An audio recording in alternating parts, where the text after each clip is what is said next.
Hi hello welcome to P S C tricks with Ammu. അപ്പോൾ ഇത് നമ്മുടെ കറണ്ട് അഫെയർ ക്ലാസ് ആണ് കേട്ടോ. ഞാൻ പറഞ്ഞിട്ടുണ്ടായിരുന്നു നമ്മുടെ പി എസ് സി ബുള്ളറ്റിനിൽ ഉൾപ്പെടാത്ത കുറച്ച് കറണ്ട് അഫെയർസ് ഉണ്ട്. അത് ഞാൻ വേറെ ക്ലാസ്സിലിടാമെന്ന് പറഞ്ഞിട്ടുണ്ടായിരുന്നു. അപ്പോൾ നമുക്കിന്ന് അതിൻ്റെ ക്ലാസ്സാണ് കേട്ടോ. അപ്പോൾ നമുക്ക് നേരെ ക്ലാസ്സിലേക്ക് പോയാലോ.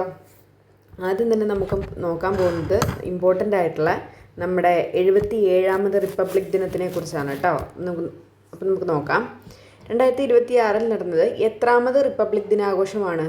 എത്രാമതാണ്? 77ാമത് റിപ്പബ്ലിക് ദിനാഘോഷമാണ് 2026 നടന്നത് കേട്ടോ. ചിലപ്പോൾ സ്റ്റേറ്റ്മെൻറ്റ് വൈസിലൊക്കെ തരാം, 76, 75 എന്നൊക്കെ തരാം. അപ്പോൾ അറിഞ്ഞിരിക്കുക എത്രാമത്തെയാണ്? 77ാമത് റിപ്പബ്ലിക് ദിനാഘോഷമാണ് 2026 നടന്നത്. അതിൻ്റെ ഒരു തീം ഉണ്ടായിരുന്നു. എന്തായിരുന്നു? വന്ദേ മാതരം 150 വർഷങ്ങൾ എന്നുള്ളതായിരുന്നു കേട്ടോ നമ്മുടെ 2026 റിപ്പബ്ലിക് ദിനാഘോഷത്തിൻ്റെ തീം എന്ന് പറയുന്നത്. വന്ദേ മാതരം 150 വർഷങ്ങൾ. ഇനി നമുക്ക് 2 അതിഥികളുണ്ടായിരുന്നു. ആരൊക്കെയായിരുന്നു? നമ്മുടെ യൂറോപ്യൻ കൗൺസിൽ പ്രസിഡൻ്റ് ആയിട്ടുള്ള ആൻ്റോണിയോ കോസ്റ്റയും യൂറോപ്യൻ കമ്മീഷൻ പ്രസിഡൻ്റ് ആയിട്ടുള്ള ഉർസുല വോൺ ഡെർ ലെയുമാണ് ഉണ്ടായിരുന്നത്. അപ്പോൾ ഈ 2 പേരുകൾ നിർബന്ധമായിട്ടും പഠിച്ചിരിക്കുക. നമ്മുടെ European council president Antonio Costa, അതുപോലെ തന്നെ European commission president Ursula von der Leyen ആയിരുന്നു കേട്ടോ 2 അതിഥികൾ ഉണ്ടായിരുന്നത്. അവർക്കൊരു പ്രത്യേകത ഉണ്ടായിരുന്നു. അവരുടെ ഒരു സൈനിക സംഘവും നമുക്ക് മാർച്ചിനുണ്ടായിരുന്നു. കൂടാതെ അവർ യൂറോപ്പിന് പുറത്ത് ഒരു പരിപാടിയിൽ പങ്കെടുക്കുന്ന ആദ്യത്തെ ഒരു പരിപാടിയായിരുന്നു നമ്മുടെ ഈ റിപ്പബ്ലിക് ദിനാഘോഷം എന്ന് പറയുന്നത് കേട്ടോ. ജസ്റ്റ് ഒന്ന് ഓർത്തിരിക്കുക. പിന്നെ അവിടെ ചോദിക്കാൻ സാധ്യതയുള്ളതാണ്, നമ്മുടെ ഈ ചടങ്ങിന് സംഗീതം നൽകിയ ഒരു വ്യക്തിയുണ്ട്. നമ്മുടെ റിപ്പബ്ലിക്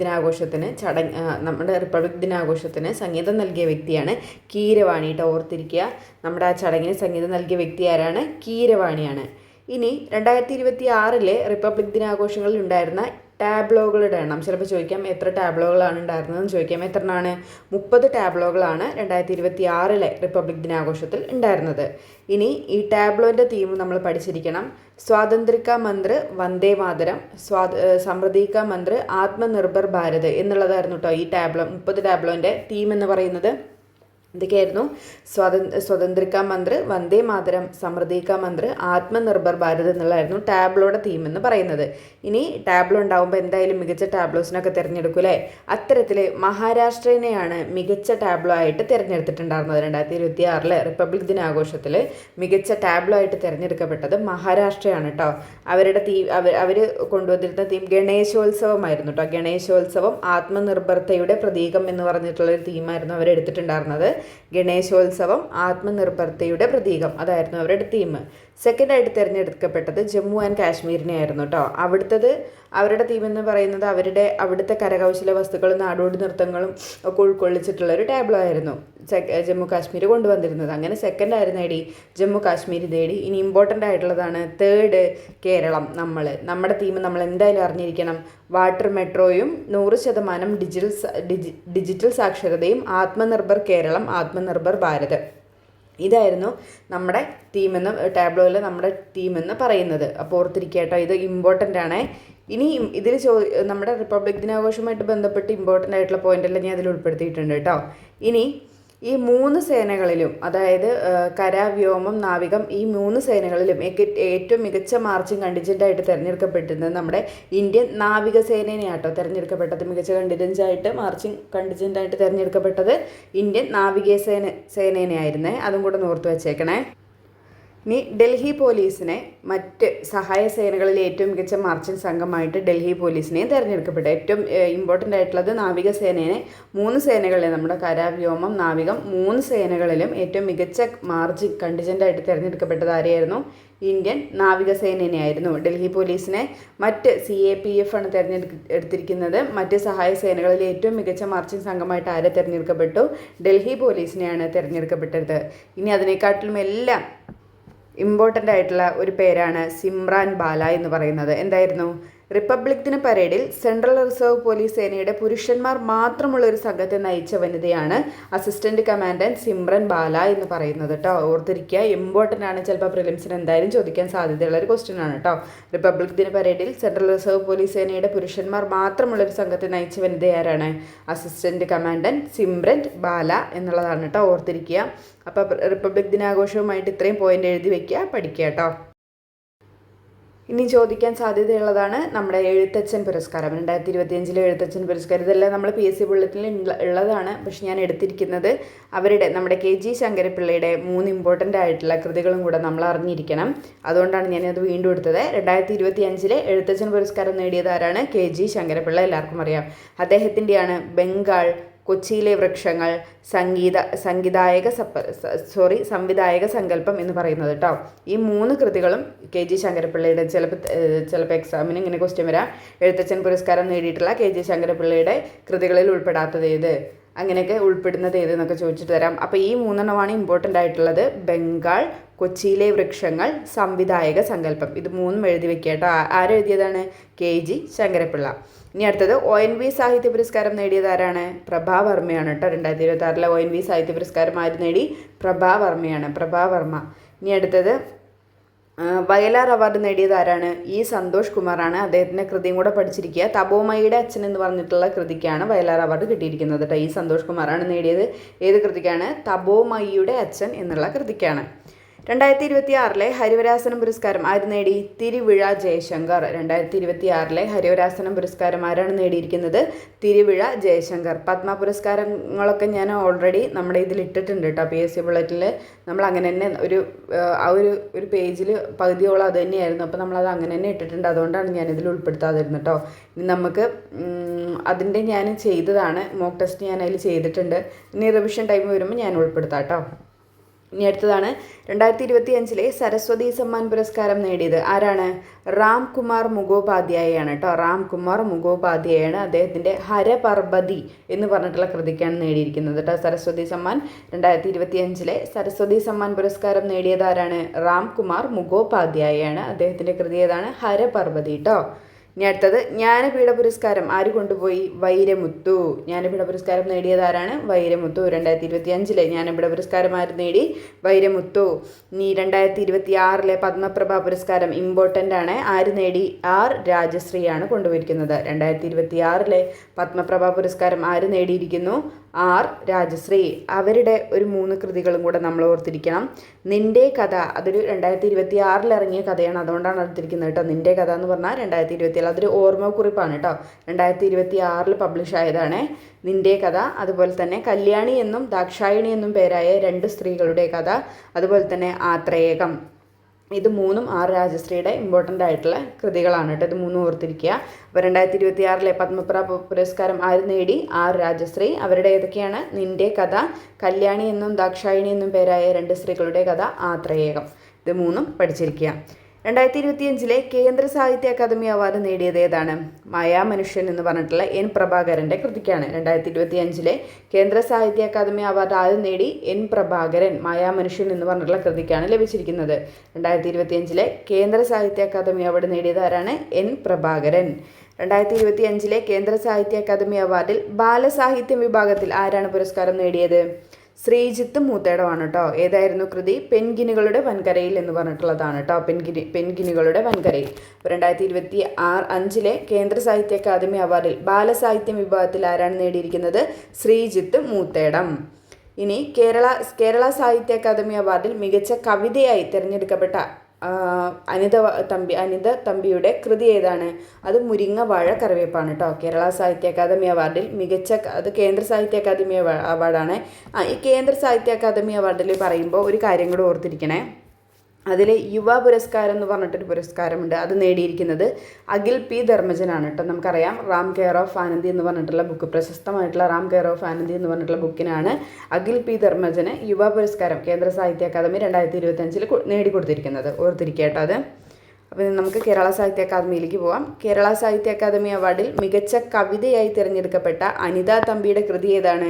മുരിങ്ങ വാഴ കറിവേപ്പാണ്. അനിത തമ്പി മുരിങ്ങ വാഴ കറിവേപ്പ് കേട്ടോ. കേരള സാഹിത്യ അക്കാദമി അവാർഡിൽ മികച്ച ബാലസാഹിത്യമായി തിരഞ്ഞെടുക്കപ്പെട്ടത് ഏതാണ്? അത് EN ഷീജയുടെ അമ്മ മണമുള്ള കനിവുകൾ എന്ന് പറഞ്ഞിട്ടുള്ള കൃതിയാണ് കേട്ടോ. EN ഷീജയുടെ അമ്മ മണമുള്ള കനിവുകൾ എന്ന് പറഞ്ഞിട്ടുള്ള ഒരു കൃതിക്കാണ് കേരള സാഹിത്യ അക്കാദമി അവാർഡിൽ മികച്ച ബാലസാഹിത്യമായിട്ടുള്ള തിരഞ്ഞെടുത്തിരിക്കുന്നത്.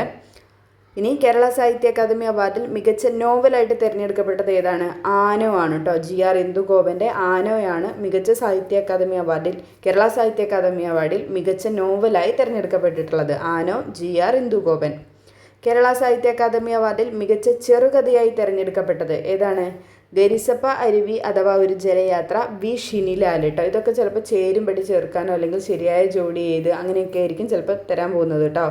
പഠിച്ചിരിക്കുക കേട്ടോ, അവരുടെ പേരും അവരുടെ കൃതിയും പഠിച്ചിരിക്കുക കേട്ടോ. കേരള സാഹിത്യ അക്കാദമി അവാർഡിൽ മികച്ച ചെറുകഥയായി തിരഞ്ഞെടുക്കപ്പെട്ടത് ഏതാണ്? ഗരിസപ്പ അരുവി അഥവാ ഒരു ജലയാത്ര. ആരെഴുതി? വി ഷിനിലാലാണ് കേട്ടോ. ഐക്യരാഷ്ട്രസഭ 2026 ഏതെല്ലാം വർഷമായിട്ടാണ് ആചരിക്കുന്നത്? അപ്പോൾ 2026 ഐക്യരാഷ്ട്രസഭ ഏതെല്ലാം വർഷമായിട്ടാണ് ആചരിക്കുന്നത്? അന്താരാഷ്ട്ര കർഷക സ്ത്രീ വർഷം, സുസ്ഥിര വികസന സന്നദ്ധ സേവകരുടെ അന്താരാഷ്ട്ര വർഷം, മേച്ചിൽപ്പുറങ്ങളുടെയും ഇടയന്മാരുടെയും അന്താരാഷ്ട്ര വർഷമായിട്ടാണ് 2026 ഐക്യരാഷ്ട്രസഭ ആചരിക്കുന്നത്. ഓർത്തിരിക്കുക, അന്താരാഷ്ട്ര കർഷക സ്ത്രീ വർഷം, സുസ്ഥിര വികസന സന്നദ്ധ സേവകരുടെ അന്താരാഷ്ട്ര വർഷം, മേച്ചിൽപ്പുറങ്ങളുടെയും ഇടയന്മാരുടെയും അന്താരാഷ്ട്ര വർഷം. 100 മില്ലിഗ്രാമിൽ കൂടുതൽ ഏത് വേദന സംഹാരി അടങ്ങിയ മരുന്നുകളാണ് കേന്ദ്ര സർക്കാർ നിരോധിച്ചത്? ഇമ്പോർട്ടൻ്റ് ആണ്, മരുന്നുമായിട്ടുള്ള ബന്ധപ്പെട്ടതൊക്കെ ചോദിക്കാറുണ്ട്. ഏതാണ്? നിമേസുലൈഡ് എന്ന് പറഞ്ഞിട്ടുള്ള മരുന്നാണ് കേട്ടോ. ഈ മരുന്ന് അടങ്ങിയിട്ടുള്ള 100 മില്ലിഗ്രാമിൽ കൂടുതൽ ഈ മരുന്ന് അടങ്ങിയിട്ടുള്ള എല്ലാ വേദന സംഹാരി മരുന്നുകളും എന്ത് ചെയ്തിട്ടുണ്ട്? കേന്ദ്ര സർക്കാർ നിരോധിച്ചിട്ടുണ്ട്. ബ്രിട്ടനിലെ കിങ്സ് ന്യൂ ഇയർ ഓണേഴ്സിൽ ഡെയിംഹുഡ് പദവി ലഭിച്ച ഇന്ത്യൻ വംശജ ആരാണ്? മീര സിയാൾ ആണ് കേട്ടോ. മീര സിയാൾ. ബ്രിട്ടനിലെ കിങ്സ് ന്യൂ ഇയർ ഓണേഴ്സിൽ ഡെയിംഹുഡ് പദവി ലഭിച്ച ഇന്ത്യൻ വംശജയുടെ പേരെന്താണ്? മീര സിയാൾ. ഇന്ത്യയിലെ ആദ്യത്തെ ആർട്ടിഫിഷ്യൽ ഇൻ്റലിജൻസ് റിസർച്ച് ഇൻസ്റ്റിറ്റ്യൂഷൻ സ്ഥാപിതമായ സംസ്ഥാനം? AI റിസർച്ച് ഇൻസ്റ്റിറ്റ്യൂഷൻ സ്ഥാപിതമായത് എവിടെയാണ്? ഗുജറാത്തിലാണ് കേട്ടോ. ഗുജറാത്തിലാണ്. ഇന്ത്യയിലെ തന്നെ ആദ്യത്തെ AI റിസർച്ച് ഇൻസ്റ്റിറ്റ്യൂഷൻ സ്ഥാപിതമായത് എവിടെയാണ്? ഗുജറാത്തിലാണ്. ന്യൂയോർക്ക് നഗരത്തിലെ ആദ്യത്തെ മുസ്ലിം മേയറായി ചരിത്രം കുറിക്കുന്ന ഇന്ത്യൻ വംശജൻ ആരാണ്? സൊഹ്റാൻ മംദാനിയാണ് കേട്ടോ. സൊഹ്റാൻ മംദാനിയാണ് ന്യൂയോർക്ക് നഗരത്തിലെ ആദ്യത്തെ മുസ്ലിം മേയറായി ചരിത്രം കുറിക്കുന്ന ഇന്ത്യൻ വംശജൻ. പുതുവർഷാരംഭത്തിൽ US വീശിയടിച്ച ശീത കൊടുങ്കാറ്റാണ് എസ്ര എന്ന് പറയുന്നത്. എസ്ര എവിടെയാണ് വീശിയിരിക്കുന്നത്? US വീശിയടിച്ച ശീത കൊടുങ്കാറ്റാണ് കേട്ടോ. 2025 ഏഷ്യൻ പ്രൈസ് ലഭിച്ചത് ആർക്കാണ്? അഞ്ജന മേനോൻ കേട്ടോ. റോസമാസ് ബോയ്സ് എന്ന് പറഞ്ഞിട്ടുള്ള കൃതിക്കാണ് ഏഷ്യൻ പ്രൈസ് അവാർഡ് ലഭിച്ചിരിക്കുന്നത്. ആർക്കാണ്? അഞ്ജന മേനോൻ കേട്ടോ. 2025 ഏഷ്യൻ പ്രൈസ് ആർക്ക് ലഭിച്ചു? അഞ്ജന മേനോൻ. ഗ്രീൻ താരിഫ് എന്നറിയപ്പെടുന്ന കാർബൺ ബോർഡർ അഡ്ജസ്റ്റ്മെൻറ്റ് മെക്കാനിസം ഔദ്യോഗികമായി നടപ്പാക്കിയ അന്താരാഷ്ട്ര കൂട്ടായ്മ ഏതാണ്? യൂറോപ്യൻ യൂണിയൻ ആണ് കേട്ടോ. യൂറോപ്യൻ യൂണിയനാണ് ഗ്രീൻ താരിഫ് നടപ്പിലാക്കിയിരിക്കുന്നത് കേട്ടോ. നിലവിലെ സുപ്രീം കോടതി ചീഫ് ജസ്റ്റിസ് ആരാണ്? സൂര്യകാന്താണ്. എത്രാമതാണെന്നും കൂടെ അറിഞ്ഞിരിക്കുക? 53-ാമതാണ് കേട്ടോ. 53-ാമത് സുപ്രീം കോടതി ചീഫ് ജസ്റ്റിസ് ആണ് സൂര്യകാന്ത് എന്ന് പറയുന്നത് നിലവിലെ കേട്ടോ. ജനുവരി 4 മുതൽ ഇനി ഏത് ദിനമായിട്ടാണ് ആചരിക്കാൻ പോകുന്നത്? രജിസ്ട്രേഷൻ ദിനമായിട്ടാണ് ആചരിക്കാൻ പോകുന്നത്. ജനുവരി 4 മുതൽ രജിസ്ട്രേഷൻ ദിനമായിട്ടാണ് ആചരിക്കാൻ പോകുന്നത്. ആണികളില്ലാതെ പലകകൾ തുന്നിക്കെട്ടി നിർമ്മിക്കുന്ന പുരാതന രീതി ഉപയോഗിച്ച് ഇന്ത്യൻ നാവികസേനയ്ക്ക് വേണ്ടി INS കൗഡിന്യ എന്ന കപ്പൽ നിർമ്മിച്ച മലയാളി ശില്പി ആരാണ്? ബാബു ശങ്കരനാണ് കേട്ടോ. ബാബു ശങ്കരനാണ് ആണികളില്ലാതെ പലകകൾ തുന്നിക്കെട്ടി നിർമ്മിക്കുന്ന പുരാതന രീതി, പഴയ രീതി ഉപയോഗിച്ചിട്ട് ഇന്ത്യൻ നാവികസേനയ്ക്ക് വേണ്ടിയിട്ട് INS കൗഡിന്യ എന്നൊരു കപ്പൽ നിർമ്മിച്ചിരിക്കുന്നത്.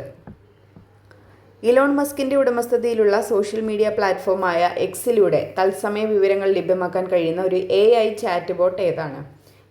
ഗ്രോക്ക് AI ആണ് കേട്ടോ. Grok AI.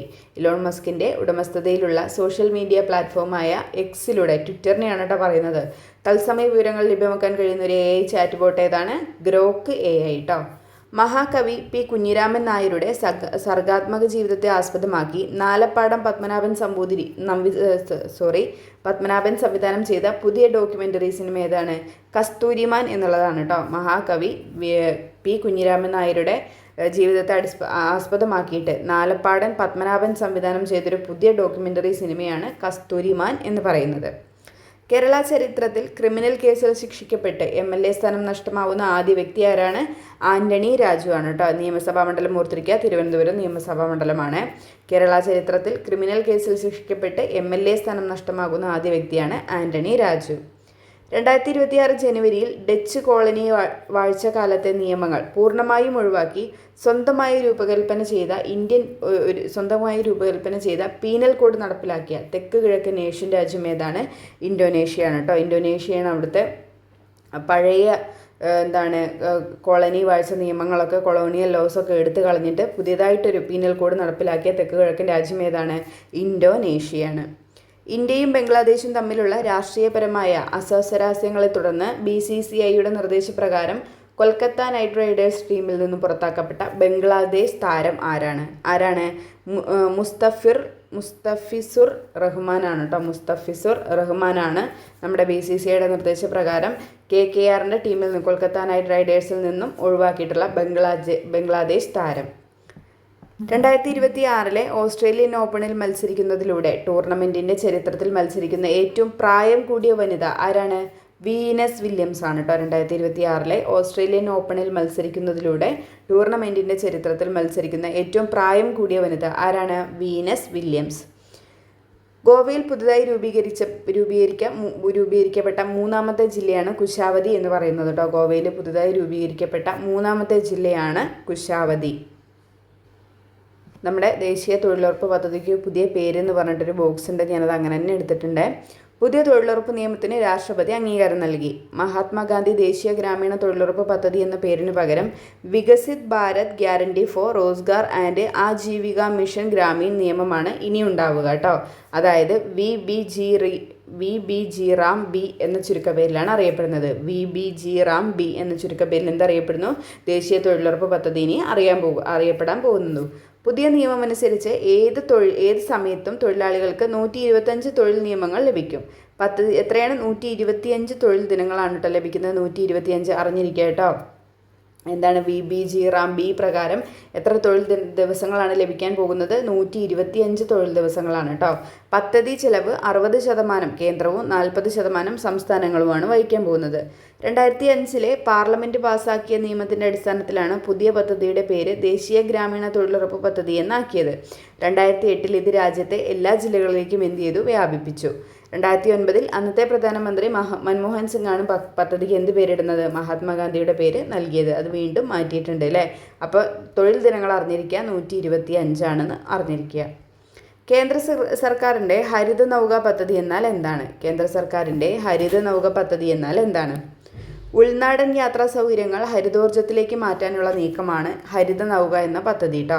ഹരിത നൗക പദ്ധതി ലക്ഷ്യമിടുന്നത് എന്താണ്? നമ്മുടെ ഉൾനാടൻ യാത്രാ സൗകര്യങ്ങൾ ഹരിതോർജ്ജത്തിലേക്ക് മാറ്റാനുള്ള നീക്കമാണ്. 6ാമത് ലോക ദുരന്ത നിവാരണ കോൺഗ്രസിന് വേദിയായ ഇന്ത്യൻ സംസ്ഥാനം ഏതാണ്? 6ാമത് ലോക ദുരന്ത നിവാരണ കോൺഗ്രസിന് വേദിയായ ഇന്ത്യൻ സംസ്ഥാനമാണ് ഉത്തരാഖണ്ഡ്. ലോകസഭയിലേക്കും സംസ്ഥാന നിയമസഭകളിലേക്കും ആംഗ്ലോ ഇന്ത്യൻ പ്രതിനിധികളെ നാമനിർദ്ദേശം ചെയ്യുന്നത് അവസാനിപ്പിച്ച ഭരണഘടനാ ഭേദഗതി ഏതാണ്? 104ാം ഭരണഘടനാ ഭേദഗതിയാണ് കേട്ടോ. ഇമ്പോർട്ടൻ്റ് ആണ്, അറിഞ്ഞിരിക്കുക. 2025 മികച്ച ഫുട്ബോൾ താരത്തിനുള്ള ഫിഫ ദി ബെസ്റ്റ് പുരസ്കാരത്തിന് അർഹനായിരിക്കുന്നത് ഉസ്മാൻ ഡെബയാണ് കേട്ടോ. ഉസ്മാൻ ഡെബയാണ് 2025 മികച്ച ഫുട്ബോൾ താരത്തിനുള്ള ഫിഫ ദ ബെസ്റ്റ് പുരസ്കാരത്തിന് അർഹനായിരിക്കുന്നത് ഉസ്മാൻ ഡെബെ. ഇനി അത് മികച്ച വനിതാ താരത്തിനാണെങ്കിൽ ഐറ്റാന ബോൺമാറ്റിക്കാണ് കിട്ടിയിരിക്കുന്നത് കേട്ടോ. ഫിഫ ദി ബെസ്റ്റ് പുരസ്കാരത്തിന് മികച്ച വനിതാ ഫുട്ബോൾ താരമാണെങ്കിൽ ആർക്കാണ് കിട്ടിയിരിക്കുന്നത്? Aitana Bonmati. ഈയിടെ അന്തരിച്ച 2022 IFFK ലൈഫ് ടൈം അച്ചീവ്മെൻറ്റ് പുരസ്കാര ജേതാവ് ആരാണ്? ബേല താറാണ് കേട്ടോ. ഈയിടെ അന്തരിച്ച 2022 IFFK ലൈഫ് ടൈം അച്ചീവ്മെൻറ്റ് പുരസ്കാര ജേതാവാണ് ബേല താർ. ഇന്ത്യൻ തീരദേശ സംരക്ഷണ സേനയുടെ തദ്ദേശീയമായി രൂപകൽപ്പന ചെയ്ത് നിർമ്മിച്ച ആദ്യത്തെ മലിനീകരണ നിയന്ത്രണ കപ്പലായ സമുദ്രപ്രതാപ് ആരാണ് കമ്മീഷൻ ചെയ്തത്? രാജ്നാഥ് സിംഗ് ആണ് കേട്ടോ. ഇന്ത്യൻ തീരസംരക്ഷണ സേനയുടെ തദ്ദേശീയമായി രൂപകൽപ്പന ചെയ്ത് നിർമ്മിച്ച ആദ്യത്തെ മലിനീകരണ നിയന്ത്രണ കപ്പലായിട്ടുള്ള സമുദ്രപ്രതാപ് കമ്മീഷൻ ചെയ്തത് രാജ്നാഥ് സിംഗ് ആണ്. ഈയിടെ അന്തരിച്ച ബംഗ്ലാദേശിലെ ആദ്യത്തെ വനിതാ പ്രധാനമന്ത്രിയാണ് ഖാലിദ സിയ. ഈയിടെ അന്തരിച്ച ബംഗ്ലാദേശിലെ ആദ്യത്തെ വനിതാ പ്രധാനമന്ത്രി ആരാണ്? ഖാലിദ സിയ. Vande Bharat sleeper train service തുടങ്ങുന്ന ആദ്യത്തെ റൂട്ട് എവിടെ മുതലാണ്? അസമിലെ ഗുവാഹട്ടി മുതൽ വെസ്റ്റ് ബംഗാളിലെ ഹൗറ വരെയാണ് ആദ്യത്തെ റൂട്ടായിട്ട് തിരഞ്ഞെടുത്തിരിക്കുന്നത് കേട്ടോ. Vande Bharat sleeper train service തുടങ്ങുന്ന ആദ്യ റൂട്ട് ഏതാണ്? അസമിലെ ഗുവാഹട്ടി, പശ്ചിമ ബംഗാളിലെ ഹൗറ. ലോകത്തെ ഏറ്റവും കൂടുതൽ അരി ഉൽപ്പാദിപ്പിക്കുന്ന രാജ്യം ഏതാണ്? ഇന്ത്യയാണ് അല്ലേ. ചൈനയെ പിന്തള്ളി ലോകത്തിലെ ഏറ്റവും കൂടുതൽ അരി ഉൽപ്പാദിപ്പിക്കുന്ന രാജ്യമായിട്ട് മാറി ഇന്ത്യ. 8ാം സംസ്ഥാന ശമ്പള കമ്മീഷൻ രൂപീകരിക്കുന്ന ആദ്യത്തെ സംസ്ഥാനം ഏതാണ്? അസമാണ് കേട്ടോ. 8ാം സംസ്ഥാന ശമ്പള കമ്മീഷൻ രൂപീകരിക്കുന്ന ആദ്യത്തെ സംസ്ഥാനം അസം. KSRTCയുടെ ഗുഡ് വിൽ അംബാസഡറായി നിയമിതനായ ആരാണ്? മോഹൻലാൽ. ഇതൊക്കെ നമ്മൾ PSC ബുള്ളറ്റിൽ ചർച്ച ചെയ്തതാണ്. KSRTCയുടെ ഗുഡ് വിൽ അംബാസഡറായിട്ട് ആരാണ് നിയമിതനാകുന്നത്? മോഹൻലാൽ. 2026 52ാമത് G7 ഉച്ചകോടിക്ക് ആതിഥ്യം വഹിക്കുന്ന രാജ്യം ഏതാണ്? ഫ്രാൻസ് ആണ് കേട്ടോ. ഇമ്പോർട്ടൻ്റ് ആണ്. 2026 52ാമത് G7 ഉച്ചകോടിക്ക് ആതിഥ്യം വഹിക്കുന്ന രാജ്യം ഏതാണ്? ഫ്രാൻസ്. എല്ലാ കോടതികളും പൂർണ്ണമായും കടലാസ് രഹിതമായി പ്രവർത്തിക്കുന്ന ഇന്ത്യയിലെ ആദ്യത്തെ ജുഡീഷ്യൽ ജില്ല ഏതാണെന്ന് ചോദിച്ചാൽ ഏതാണ്? കൽപ്പറ്റയാണ്. എല്ലാ കോടതികളും പൂർണ്ണമായും കടലാസ് രഹിതമായി പ്രവർത്തിക്കുന്ന ഇന്ത്യയിലെ ആദ്യത്തെ ജുഡീഷ്യൽ ജില്ല ഏതാണ്? കൽപ്പറ്റ. അറിഞ്ഞിരിക്കുക, ഇമ്പോർട്ടൻ്റ് ആണ്. ഐക്യരാഷ്ട്രസഭയുടെ രക്ഷാസമിതിയിലെ പുതിയ അംഗരാജ്യങ്ങൾ ഏതൊക്കെയാണ്? Bahrain, Colombia, democratic republic of Congo, Latvia, പിന്നെ ലൈബീരിയ. ഇത്രയാണ് 1 മുതൽ 2 വർഷത്തേക്ക് 2026 ജനുവരി 1 മുതൽ 2 വർഷത്തേക്കാണ് ഈ 5 രാജ്യങ്ങളെ തിരഞ്ഞെടുക്കപ്പെട്ടിരിക്കുന്നത് കേട്ടോ. രക്ഷാസമിതിയിലെ പുതിയ അംഗങ്ങളാണ്. ഏതൊക്കെയാണ്? Bahrain, Colombia, democratic republic of Congo, Latvia, Liberia കേട്ടോ. ഈ 5 രാജ്യങ്ങളെയും അറിഞ്ഞിരിക്കണേ. പ്രശസ്ത പരിസ്ഥിതി ശാസ്ത്രജ്ഞൻ മാധവ് ഗാഡ്ഗിൽ അന്തരിച്ചത് എന്നാണ്? 2026 ജനുവരി 7-നാണ് പ്രശസ്ത പരിസ്ഥിതി ശാസ്ത്രജ്ഞൻ മാധവ് ഗാഡ്ഗിൽ അന്തരിക്കുന്നത്. 2026 ISROയുടെ ആദ്യത്തെ ദൗത്യമാണ് അന്വേഷ എന്ന് പറയുന്നത് കേട്ടോ. 2026 ISROയുടെ ആദ്യത്തെ ദൗത്യം ഏതാണെന്ന് ചോദിച്ചാൽ ഏതാണ്? അന്വേഷ. സൂര്യപ്രകാശത്തിൻ്റെ സഹായത്തോടെ കാർബൺ ഡയോക്സൈഡിനെ മെത്തനോളാക്കി മാറ്റുന്ന ഫോട്ടോ കാറ്റലിറ്റിക് പദാർത്ഥം വികസിപ്പിച്ചത് ഏത് IIT ആണ്? IIT ഗുവാഹത്തിയാണ് കേട്ടോ. സൂര്യപ്രകാശത്തിൻ്റെ സഹായത്തോടെ കാർബൺ ഡയോക്സൈഡിനെ മെത്തനോളാക്കി മാറ്റുന്ന ഒരു ഫോട്ടോ കാറ്റലിറ്റിക് പദാർത്ഥം വികസിപ്പിച്ചത് ആരാണ്? IIT ഗുവാഹത്തി. അപ്പോൾ ഇന്നത്തെ ഈ കറണ്ട് അഫെയറിൽ അത്യാവശ്യം നല്ല നല്ല പോയിന്റുകളെല്ലാം ഞാൻ ഉൾപ്പെടുത്തിയിട്ടുണ്ട് കേട്ടോ. ഇനി നമുക്കിതിൻ്റെ പാർട്ട് 2 വരുന്നുണ്ട്. എല്ലാം കൂടെ ഉൾപ്പെടുത്തിയിട്ട് അത് ഭയങ്കര ലോങ് ആയി പോവുകയാണ് വീഡിയോ. അപ്പോൾ ഞാൻ അത് വിചാരിച്ച് കട്ട് ചെയ്തിട്ട് ഇടാന്ന്. അപ്പോൾ ഇതിൽ പറഞ്ഞിരിക്കുന്ന ഇമ്പോർട്ടൻ്റ് ആയിട്ടുള്ള റിപ്പബ്ലിക് ദിനാഘോഷം, പിന്നെ വയലാർ അവാർഡുകൾ, ഇതെല്ലാം സെപ്പറേറ്റ് ആയിട്ട് നിങ്ങൾ എഴുതി വെക്കുക കേട്ടോ. നമുക്ക് റിവിഷൻ സമയത്ത് എന്തായാലും എടുത്ത് പഠിക്കേണ്ടി വരും. പിന്നെ എന്താണ്, നമ്മുടെ സാധാരണ പ്രിലിംസിന് ചോദിക്കുന്ന ഒരു പാറ്റേൺ ഉണ്ട്.